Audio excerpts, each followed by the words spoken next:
이제 두 번째로 정치, 외교, 안보 분야입니다. 이번에도 대통령께서 두 분을 지목하면 질문을 받겠습니다. 네. 손 들어주시면 네, 지목해 주십시오. 네, 이번에는 왼쪽 앞에서 너무 간절하게 보셔가지고 제가 이것도 일종의 그 특혜인데 괜찮을까 모르겠네요. 채널 A 반장님이죠? 아, 네. 채널 A 반장님한테 네. 제가 안면이 좀 있어서. 네, 매체와 성함 말씀 주시면 네네. 네, 대통령님 지명해 주셔서 감사합니다. 채널의 이동훈 기자입니다. 저는 대선 때 공약하셨던 검찰청을 공소청으로 전환하는 문제에 대해서 여쭤보려고 합니다. 네. 지금 여당 일부 강경파 의원들과 당대표 후보들 모두 추석 전에 개혁을 완료해야 된다 이렇게 얘기를 하고 있는데요. 네. 대통령님도 같은 타임라인을 생각하고 계신지 궁금합니다. 그리고 정성호 법무부 장관 후보자를 지명하셨고 또 검찰 출신인 봉국 민정수석을 임명하신 게 또 속도보다는 조금 더 이렇게 부작용 없는 개혁을 추진하시려는 거 아니냐 이런 분석도 나왔는데 여기에 대해서도 여쭤봅니다. 네. 가장 최근에 핫하기도 하고 제가 답변 드리기가 조금 곤란하기도 하고 예민한 질문을 해주셨습니다. 네.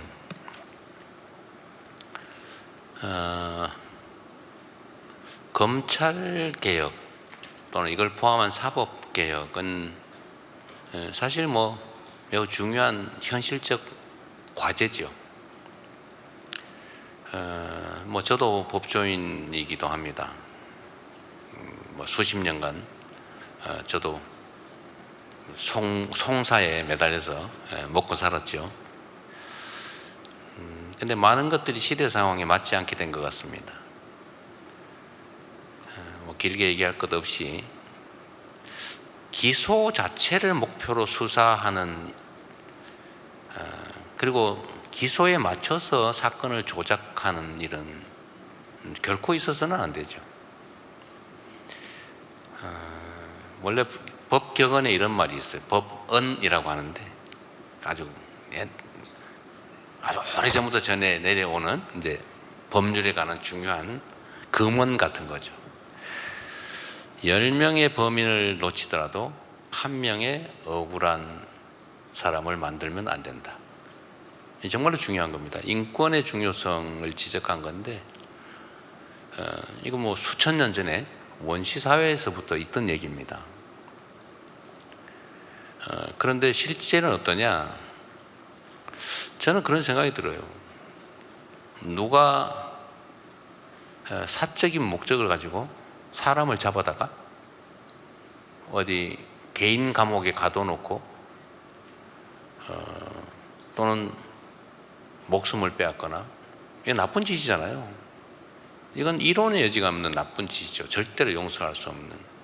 그런데 만약에 그런 범죄 악행을 막으라고 국민이 준 권력을 이용해 가지고 법률의 이름으로 그런 행위를 한다. 간첩 혐의를 뒤집어 씌워 가지고 사형 선고를 한 다음에 다음날 바로 집행해서 목숨을 빼앗는다. 또는 어떤 특정 아주 부도덕한 업자의 청탁을 받아가지고 재산을 빼앗아 그에게 부당한 이익을 주기 위해서 그 사람을 억울한 범인으로 만들어서 재산을 싹 다 뺏고 감옥에 집어넣어서 몇 년 동안 살게 한 구금 생활을 하게 한다. 어떤 게 더 나쁩니까? 권력의 힘으로 그러는 게 더 나쁜 거죠. 그런데 그런 게 상당히 많이 벌어져요. 있을 수 없는 일이잖아요. 이건 원시국가죠. 불행하게도 그게 우리 현실에 존재합니다. 그러지 않게 만드는 게 중요하죠. 사법 권력은 국가의 법 질서를 유지하는 최후 보루입니다. 우리 모든 국민들은 마지막에 그렇게 얘기하죠. 막 싸우다가 법대로 합시다. 이게 마지막 믿음이에요. 최후 보루죠. 그런데 그 법이 가진 사람 또는 특정한 목적에 의해서 악용이 되면 우리 국민들은 대체 어디에 기대겠습니까? 주먹을 쓸 수도 없고 친구한테 의존할 수도 없고, 그러면 이 사회가 무너지죠. 그래서 사법개혁은 중요한 과제입니다. 범위를 좁혀서 검찰개혁 얘기를 해본다면, 기소를 위해서 수사하는 이 나쁜 사례가 우리가 그 문제를 해결하기 위해서 논의하는 이 긴 시간 동안 더 악화됐어요. 더 심해졌고 더 나빠졌습니다. 우리 모두가 체감하고 있죠. 그래서 지금은 검사에게서, 이제 여기서 말하는 검사는 기소하는 검사를 말하는 겁니다. 기소하는 검사에게서 수사권을 빼앗는다면 좀 그렇고 수사권을 분리해야 된다라는 점에 대해서는 우리 국민들께서 전에는 문재인 정부 때만 해도 그거 왜 뺏어? 그거 안 되지라는 반론 여론이 꽤 있었던 것 같은데, 지금은 별로 많지 않은 것 같아요. 지금은 그 후에 개혁의 필요성이 더 커진 거죠. 일종의 그건 저는 자업자득이다 이렇게 생각합니다. 수사권과 기소권을 분리한다. 동일한 주체가 수사권과 기소권을 동시에 가지면 안 된다라는 점에 대해서 이견이 없는 것 같습니다. 그러면 이제 기소와 공소유지를 담당하는 것은 검사가 해야 되는 건 또 당연하죠. 그걸 딴 데 맡길 수는 없죠. 그러면 수사를 그러면 누구한테 맡길 거냐? 뭐 떼야 되는 거는 이제 이론의 여지가 없는데, 뭐 그 점도 그럼 경찰에 맡길 거냐? 뭐 경찰이 다 감당할 수 있냐?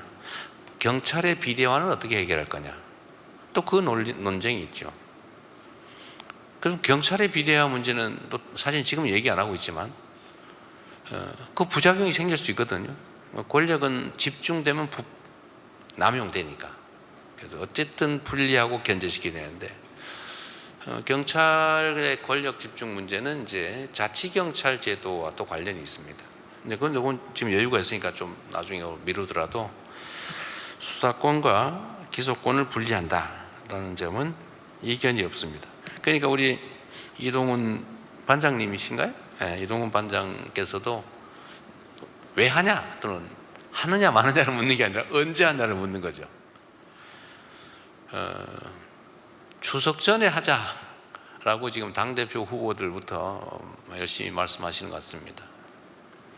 제도 자체를 그때까지 어릴게를 만드는 건 가능할 수도 있을 것 같아요. 또 국회에서 하면 저야 뭐 어떻게 할 수 없잖아요. 국회가 뭐 제가 마음대로 할 수 있는 것도 아니니까. 그런데 완벽한 제도가 정착되기까지는 한참 걸리겠죠. 그러나 중요한 거는 뭐 그때까지 정리할 수는 있겠죠. 국회가 결단하기 나름이다 말씀을 드립니다. 저는 뭐 협의는 하되 국회를 존중해야 되겠죠. 다만 이 과정에 이제 이 검찰 인사 문제가 사실은 걸려 있어요. 법무부 장관, 민정수석, 뭐 법무장관 임명되기 전까지 법무장관의 권한을 대행할 법무차관, 그리고 실제 현장에서 검찰 사무를 지휘할 주요 뭐 검사장들, 이 문제는 또 남아 있죠.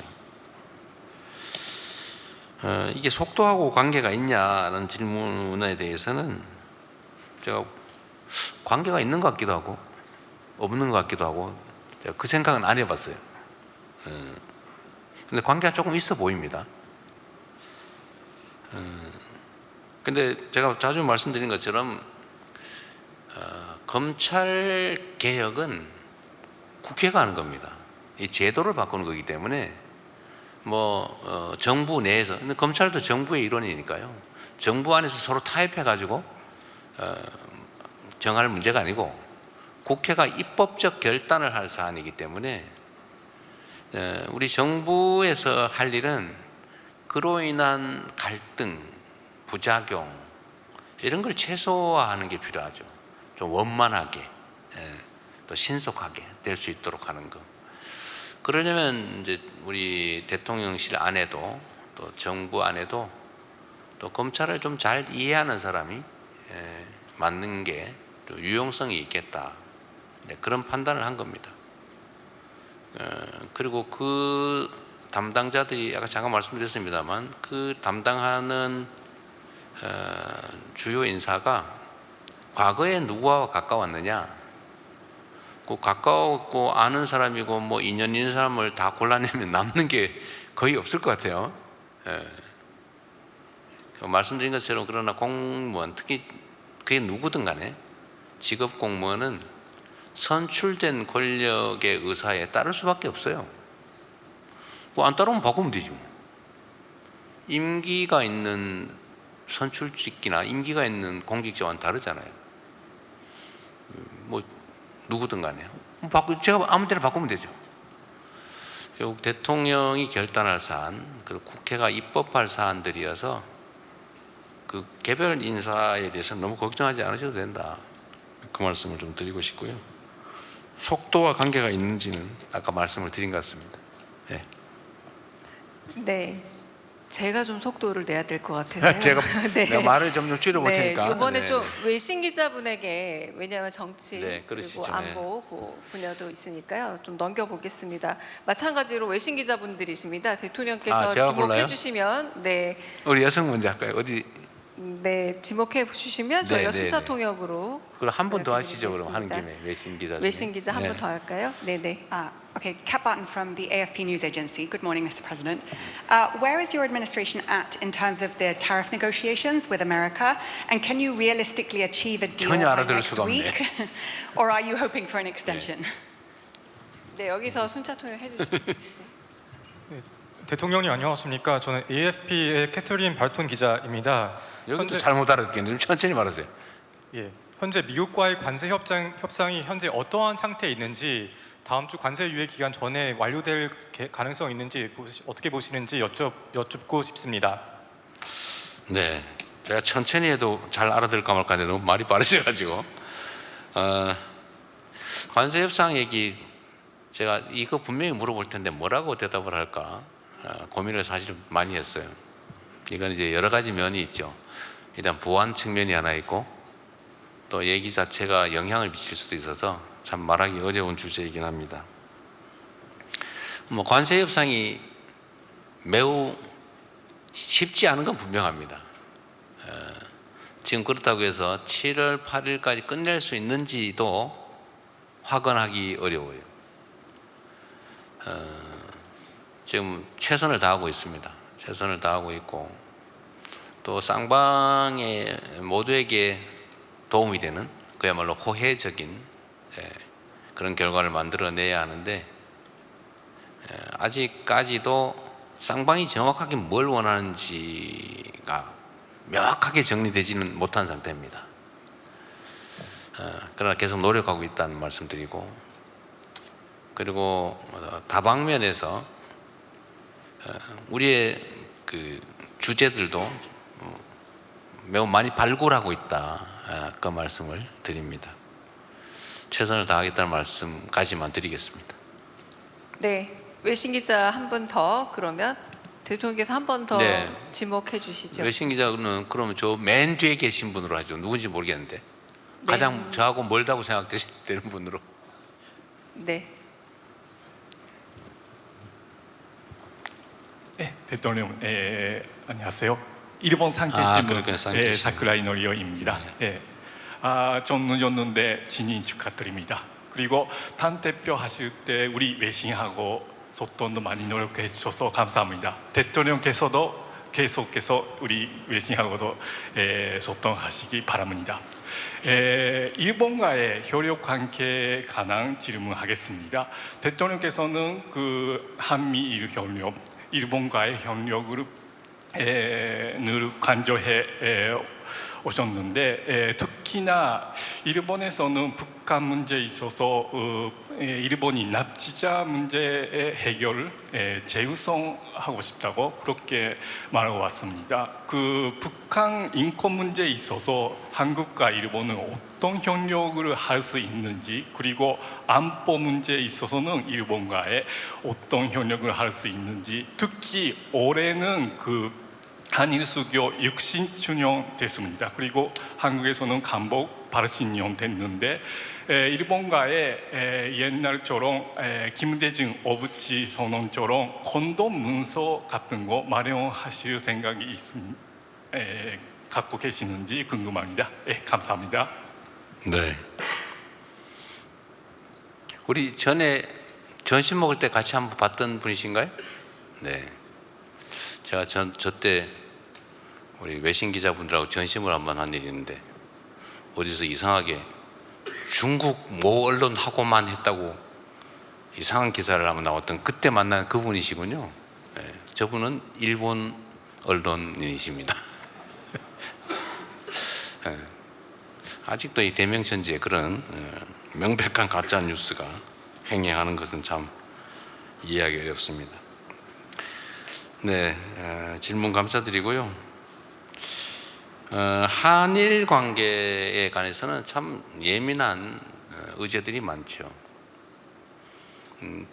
저는 제가 선거 때 말씀드렸던 것처럼 한일 관계는 가깝고도 먼 나라, 앞마당을 같이 쓰는 이웃, 뭐 그런 존재라고 말씀드렸던 것처럼 우리는 뗄래야 뗄 수 없는 관계에 있습니다.